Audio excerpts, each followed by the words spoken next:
¿Te ha pasado que cuando estás realizando el proyecto de investigación y llega el momento de operacionalizar la variable, entras en crisis porque no sabes cómo hacerlo? Estoy que lanzo, muerdo, no sé. Es verdad que cuando te presentan esa tabla de operacionalización que tienes que sacar variables, dimensiones, indicadores, pareciera que la vida se te hace pedazos, que la presión se te sube, que la desgracia te visita y quieres mandarlo todo al más allá. ¡Que siento candela!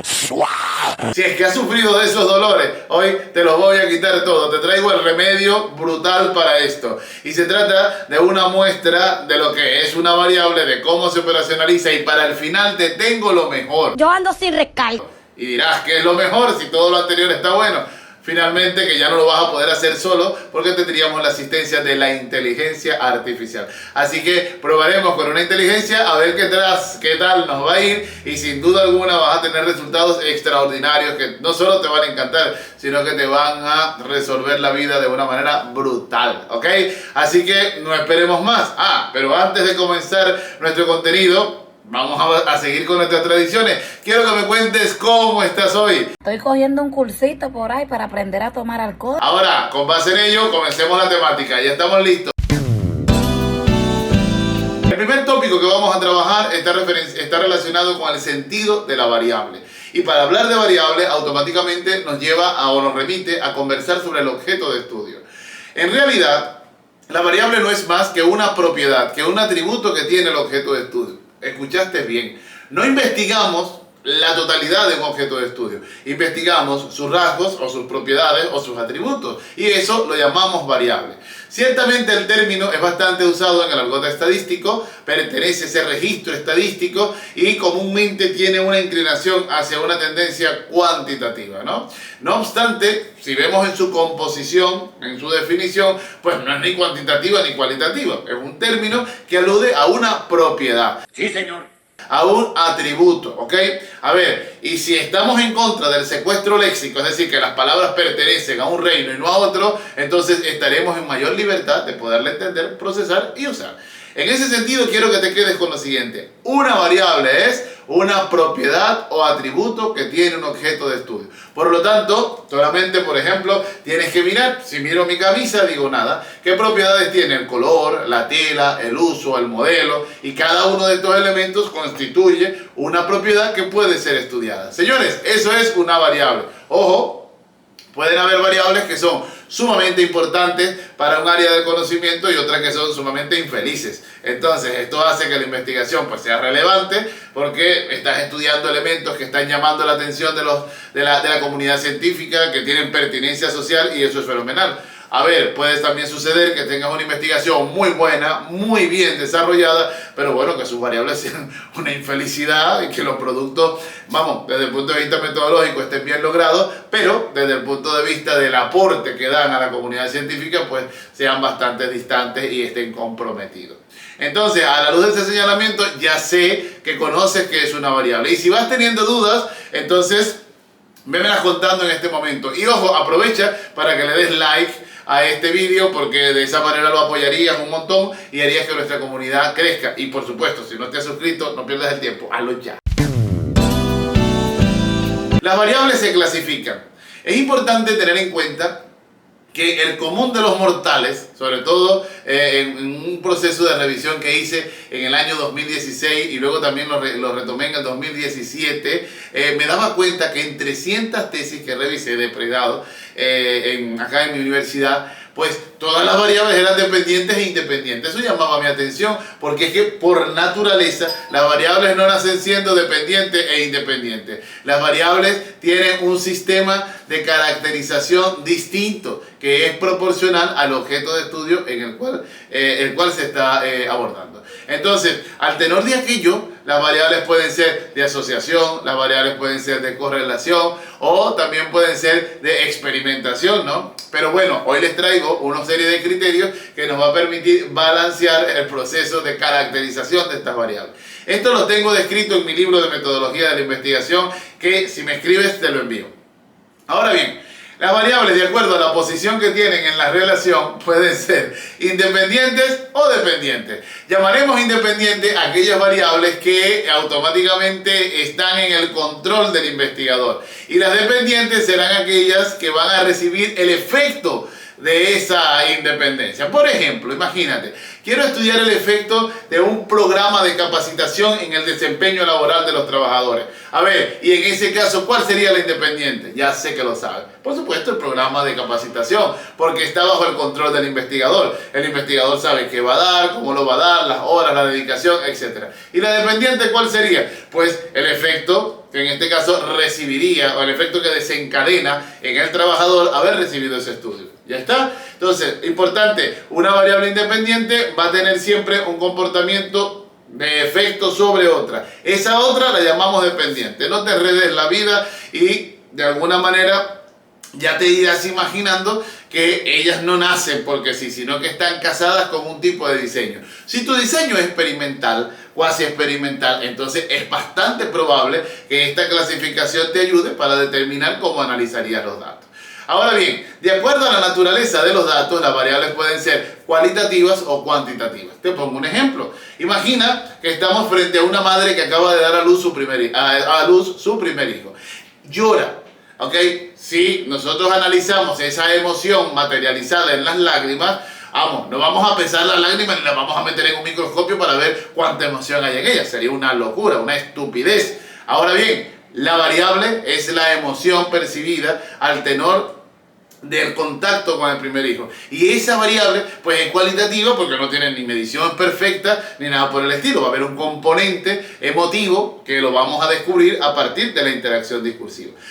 Pero esa variable la puedo convertir en cuantitativa para efectos de medición. Nos podemos atrever a ello y le podemos preguntar a la madre, oye, del 1 al 5, ¿cuán emocionada está? Por supuesto que te va a decir 5 porque está feliz de tener un hijo, ¿no? Ahora bien, ese 5 es representativo, pero el valor de ese 5, desde el punto de vista discursivo, con ese número no lo tendríamos. Entonces estaríamos haciendo una medición bastante errática del proceso. Lo recomendable es abordarla cualitativamente porque esa es su naturaleza. Ahora bien, atendiendo a los valores que asumimos en la recta real, las variables pueden ser continuas o discretas. Por ejemplo, las continuas son aquellas que asumen decimales, como por ejemplo el peso. Si es que yo me monto en una balanza ahorita, puedo tener 95.6 kilos. Fíjate, es una medida real. Pero por ejemplo, yo no puedo decir que soy católico y medio o que tengo 1.5 hijos. Sería absurdo. Entonces, hay variables que pueden asumir un comportamiento continuo, como por ejemplo el peso,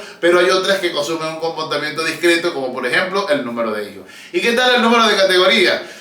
Hay variables que van a ser politómicas porque hay más de una y hay otras que son dicotómicas porque solo tienen dos elementos. Por ejemplo, el sexo es una variable dicotómica porque nada más hay masculino y femenino.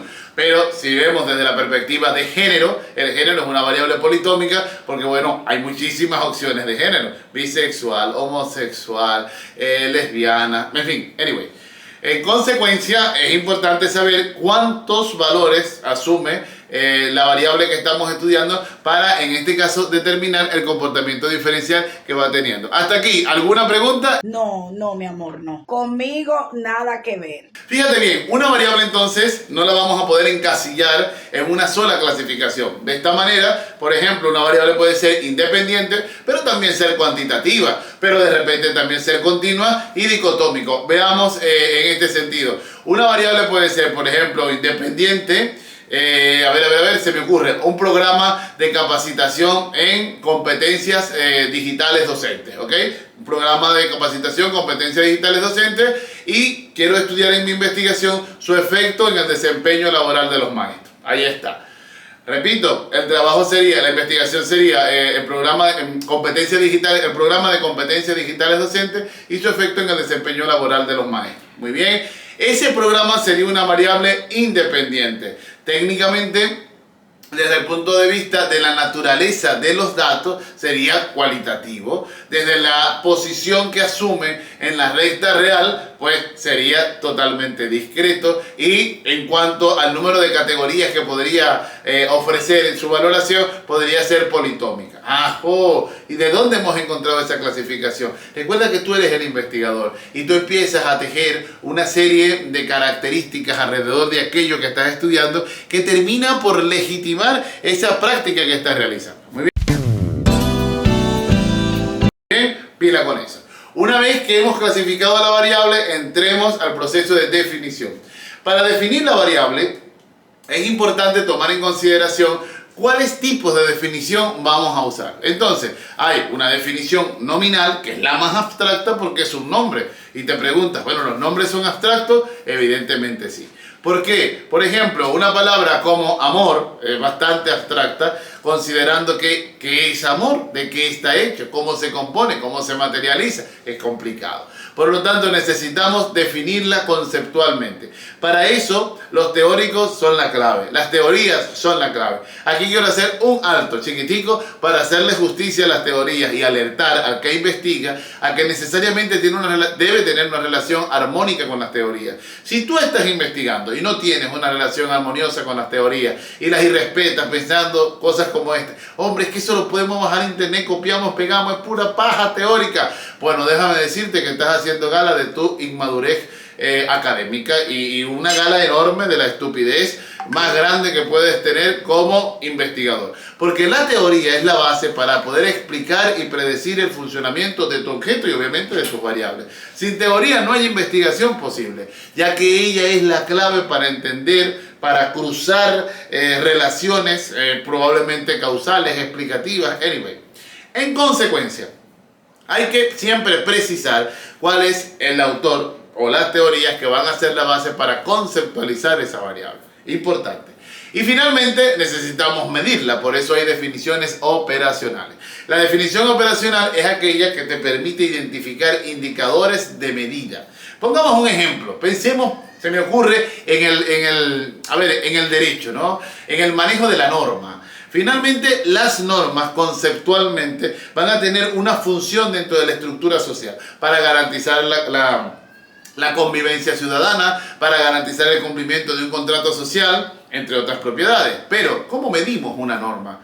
¿Cómo medimos, por ejemplo, la percepción que tiene esa norma, la funcionalidad que tiene la norma? Ahí necesitaríamos un sistema de indicadores para verificar el nivel de congruencia entre la intencionalidad del legislador al crear la norma, la recepción que tiene la norma en la sociedad y el funcionamiento que esté tejiendo. Por eso necesitamos operacionalizar. Y es que para operacionalizar tenemos que tomar en cuenta el nivel de complejidad que tiene la variable. Yo he considerado que una variable pues necesita tener niveles, ¿no? Y en ese sentido, imagínate una página de papel. Una hoja de papel, como mínimo la puedes picar en dos. Y es que no la tengo como ejemplo aquí porque me da dolor romper una hoja que la podemos reciclar más tarde.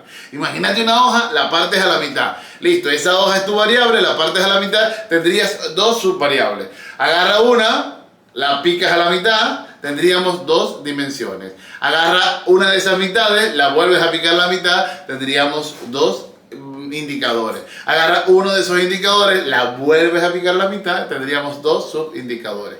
Quiere decir que un elemento como mínimo se subdivide en dos, porque bueno, ¿qué sentido tiene que te subdividas siendo un elemento en ti mismo? ¿Habría una subdivisión? No, habría un reflejo y en consecuencia no estaríamos operacionalizando, nos estaríamos mintiendo. Moraleja, para operacionalizar siempre trabajamos la relación 1 a 2, vale decir, una variable, dos subvariables, una subvariable, dos dimensiones, una dimensión, dos subindicadores. Bueno, si es que la complejidad de la variable no necesita de una subvariable, vamos de una variable, dimensión, indicadores, subindicadores. Ojo, si es que llegando a los indicadores ya lo tenemos todo, ¿para qué la seguimos rompiendo? No haría falta, ¿ok? Veamos algunos ejemplos para que lo podamos ilustrar de mejor manera. Voy a arrancar con esta variable que llamé índice académico. Definámosla nominalmente. ¿Qué es eso? Las calificaciones obtenidas en el curso de bachillerato. Y conceptualmente, ¿cómo sería? Pues básicamente es una medida aritmética, ¿no? De todas las calificaciones que vas teniendo, la suma y la división entre el número de calificaciones. Ya está. Y operacionalmente, ¿cómo sabemos si es alto o bajo? En virtud del promedio obtenido. Yo voy a asumir que si obtienes más de 17 puntos, pues es un índice académico positivo, favorable, creciente, y que si tienes menos de 13, pues es una fatalidad. ¿Y de dónde sale eso? Yo le imprimo el valor de referencia, pero quiero que te des cuenta que con base en la unidad de medida puedo establecer el comportamiento conceptual que va teniendo esta variable. Veamos una más compleja. Inteligencias múltiples. Desde el punto de vista conceptual, toma un concepto de Gardner, que ha sido su creador, y básicamente son capacidades o habilidades cognitivas en las que, las personas se pueden destacar. Las inteligencias múltiples son tan complejas que necesito de una subvariable. Y diré que cada inteligencia será una subvariable. Entonces, esa subvariable la divido en 3 dimensiones. Ojo, y no has dicho que son 2. No, chicos, recuerda, como mínimo 2. Pero puedes tener 3, 4, tú decides, de acuerdo a la complejidad percibida en el proceso. Ok, en este caso traigo un pedacito de ejemplo aquí. Mira qué mal estructurado esto, un pedacito de ejemplo, un ejemplo chiquito. Venga, la inteligencia musical, le voy a colocar 3 dimensiones. La primera, habilidades para interpretar piezas musicales. Venga, ya te digo que una dimensión como mínimo tendría 2 indicadores. Aquí se los pongo. Indicador, toca un instrumento. Indicador, lee partituras musicales. Muy bien, esto yo lo puedo observar, por supuesto. Pero la inteligencia musical la puedo ver, no, es abstracta. Necesitas de indicadores. ¿Y cuál sería el indicador? Recuerda que toca un instrumento y lea partitura es una habilidad. Entonces, si yo luego tengo habilidades, tengo expresión emocional y esa capacidad de aislar sonidos en agrupamientos musicales, tendría 3 grandes componentes que me hablan de la inteligencia musical. Sí, ya sé que lo percibiste. Entonces, de la subvariable a los indicadores, tú estás descomplejizando. Pero cuando te toque hacer el análisis e interpretación, necesitas ir de los indicadores, ¿ok?, a la variable para poderla recomplejizar, para poderla sintetizar. Yo sabía que lo ibas a entender fenomenalmente y que ahora no te iba a costar para nada. ¿Y por qué no te va a costar para nada? Porque bueno, ya sé que conoces la teoría, pero hoy, en estos tiempos, tenemos la inteligencia artificial. Y diseñé este prompt para ti. Mira el ejemplo.